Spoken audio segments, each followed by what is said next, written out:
Hey, how you doing? Andrew DeStefano, Putnam County Crime Analysis. Good morning, good afternoon, and good evening. This is Bonadio Part 3. This is going to be a quick one, I hope. I did say in Part 2 what I was going to be doing was the Sheriff's Department and the County Attorney's Office had made 6 complaints about the Bonadio report, 6 critiques, 6 things that they claim makes the Bonadio report defective. And I did say that I was going to do a separate video on each of those 6 because when I get too much into it, it's too data intensive. It's too full of numbers and charts and graphs, and it's not you lose people after a while. So what I'm doing here is this is going to be an opening to that really quick. Now the Bonadio report was an analysis of the overtime and staffing of the Putnam County Sheriff's Department. Now they ask to open up, and I like how Bonadio structured this report. I really did, because they gave all 5 methods that police departments are supposed to use, or some of them do use, in order to staff their respective departments. Bonadio didn't have to do that, but I think they wanted to make this report as reader-friendly as possible. So they took each of the staffing methods, they broke them down, each of them. They spoke of them in colloquial terms, everyday terms. They gave their benefits, their drawbacks, and then they explained what was going to be better or not so good for the Putnam County Sheriff's Department, and they explained why. Okay, it's clear to me in some of the complaints that either the Sheriff's Department or the County Attorney's Office had. It's clear to me they did not do an analysis of this report. But I will say I will give some commentary. All right, so if you're going to attack a report like this, and you do an analysis of the report, as you say you did, and as you do that analysis, you realize that the analysis was built and premised upon this white paper. All right, you know what a white paper is? White paper is it's a paper that is peer reviewed. It's at least 2 PhDs looking at it. This one is from the ICMA Center for Public Safety Management. Anyone who studies crime analysis knows these guys are the standard. You talk about different standards. ICMA is the standard. They've been around for about 115 years. This guy in particular, Professor James McCabe, PhD, he used to run these programs for the New York City Police Department. You don't get that job unless you know what you're doing. In addition, he's now with the ICMA, and he teaches at a couple of different colleges, including John Jay, or the City University, because it's a PhD level. And I actually met him once at a City University level, City University function. But I do have some commentary here. All right. If you're going to criticize that paper, the Bonadio report, and then as you do an analysis, you realize that they premised it, you need to read this. All right. You need to read the white paper, because you cannot do a critique unless you read this white paper. And it's clear to me that paper wasn't read, because I had to print it out. So they gave 5 staffing methods as to all 5 staffing methods as to what police departments typically use. The first method is using crime trends. Crime goes up, and then either the sheriff goes in front of the legislature asking for deputies, chief of police goes in front of the town board asking for more cops. That is not how staffing should be made, because you haven't ascertained why you have rising crime. You may have rising crime because you're an incompetent police commander, and that's usually the case. Extreme ownership. You got to take ownership when your crime is going up. So staffing is essentially, that's the theory. Staffing is commensurate with rising crime, and it's known to be ineffective because, as I said, when you go in front of the legislature, you go in front of a town board, you haven't explained why you have rising crime.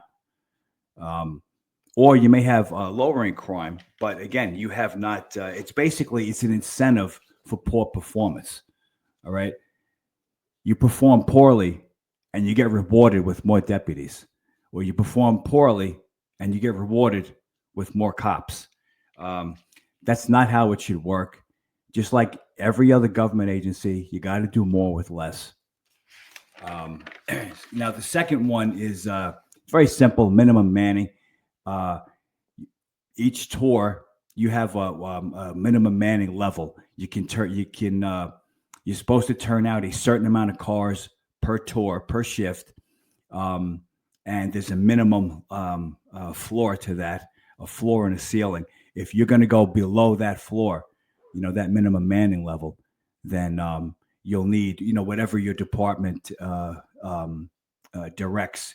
I know in the New York City Police Department, when they wanted to go below minimum manning, you needed the permission of the duty captain, and there had to be a reason why you're going to do it. But it's not recommended because it's a predetermined level of staffing. The third one is authorized budget levels, and this one is also not recommended because essentially, the municipality gives the police department money, and based upon that money, you buy as many cars as you can, and you turn out as many cars as you can. That's not focused policing. That's just based upon authorized budget level. It's based upon what the municipality can afford rather than based upon rational assessment. Okay, so that one's not recommended. The workload-based model is recommended. The ICMA recommends it. The International Association of Chiefs of Police recommends it. Workload-based model is essentially calls for service. That's what that is. All right, and so that's the calls for service. That's the workload. It's kind of hard to determine what other types of workload there are. Pickup calls maybe, or calls directly into the station, but essentially it's 911 calls. The fifth and final police staffing model is the per capita approach. This one is really important because this was one of the negative critiques by the sheriff's department and by the county attorney's office. When I say the county attorney's office, I'm saying that because they wrote a letter in the beginning. The county executive wrote a letter, and then in that letter, they talk about how us, meaning the county executive's office and the county attorney's office. So as soon as they mention county attorney's office, I just assume the county attorney's office wrote it. The county executive didn't write the letter.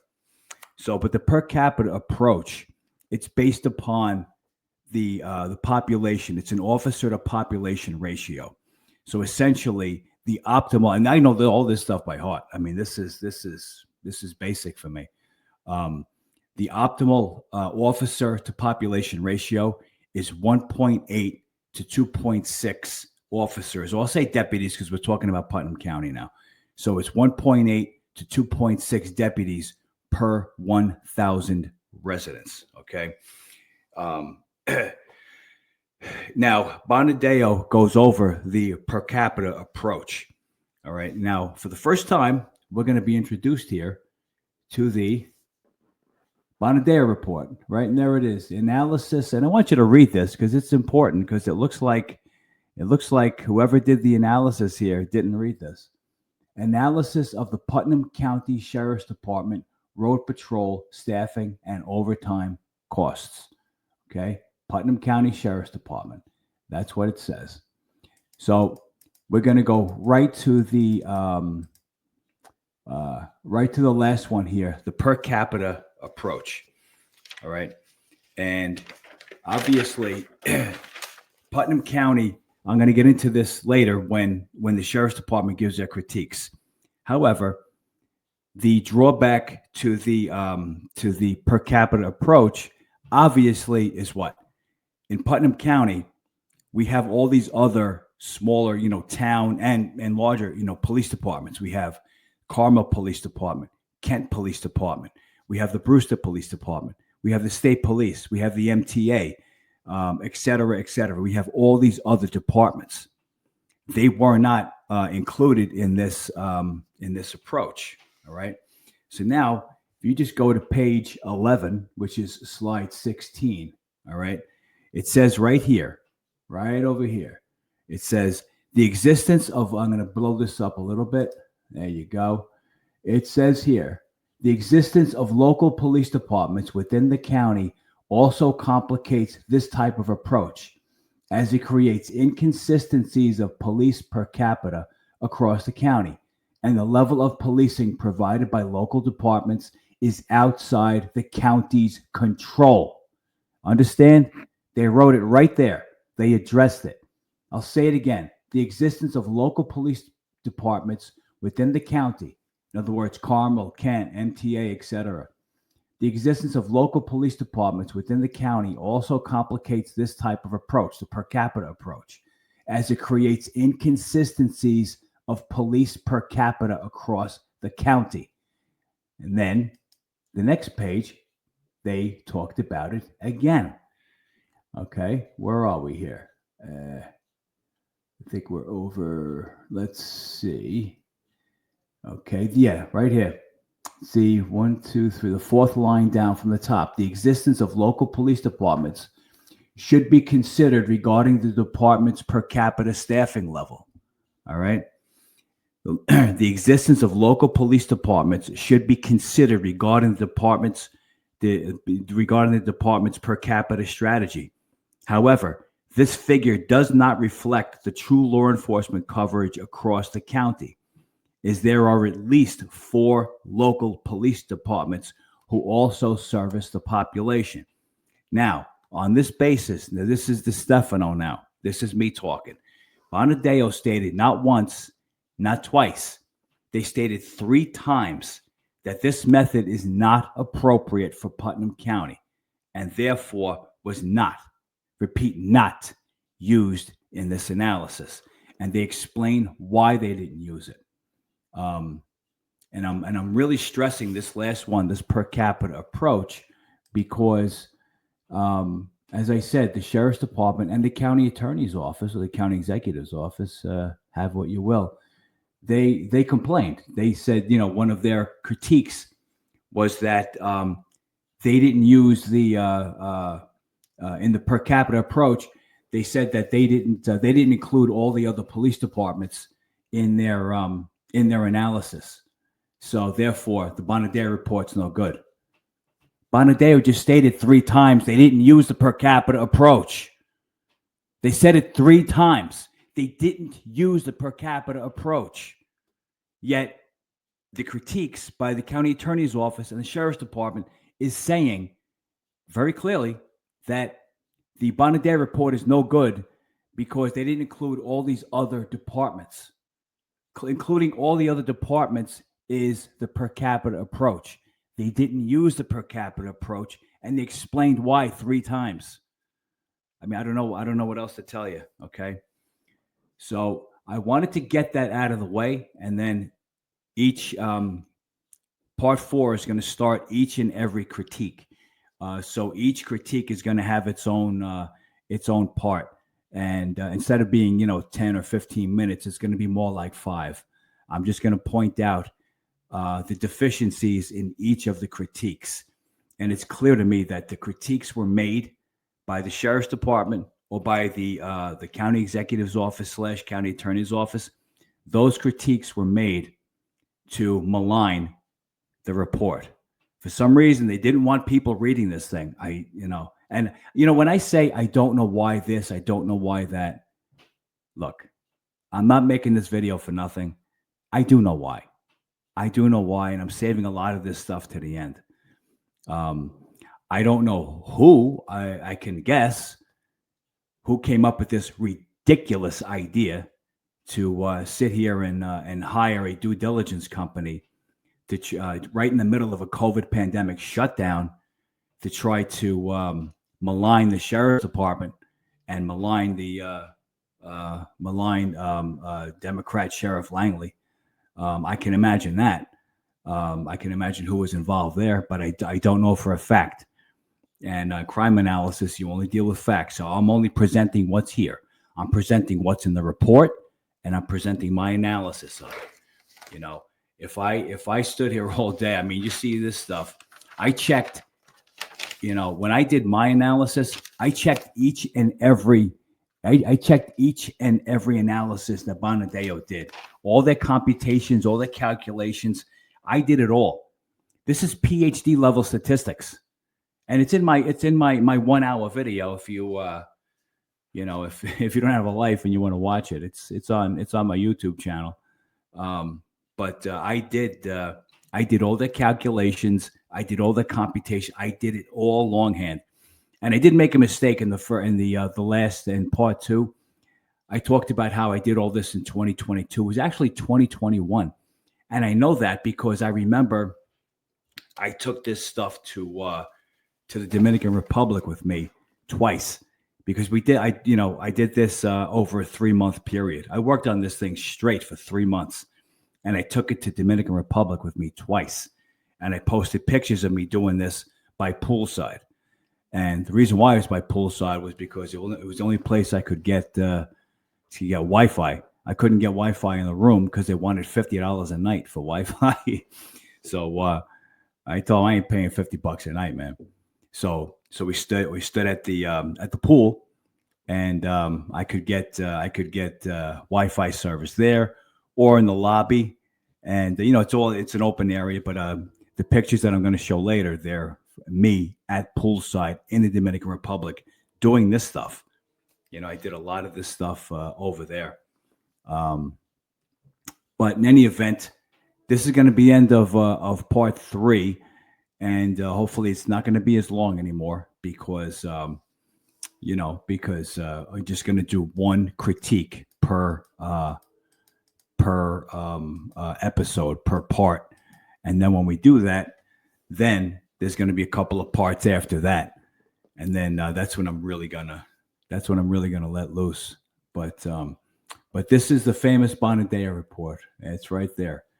And the reason why I couldn't, the reason why there was a 2-week delay in me going from part 1 to part 2 was because I changed platforms from Clipyard from Clipchamp to StreamYard. StreamYard allows you to throw this up in what's called the studio, you know, and then allows you to to scroll right through it. Clipchamp does not. And I didn't have to do any of this. But shout out to the tech people over at the Maypac Library. They showed me. So in any event, I'll be making part 4 probably tomorrow or the next day because I got other stuff coming up. In any event, this is Andrew DeStefano with Putnam County Crime Analysis.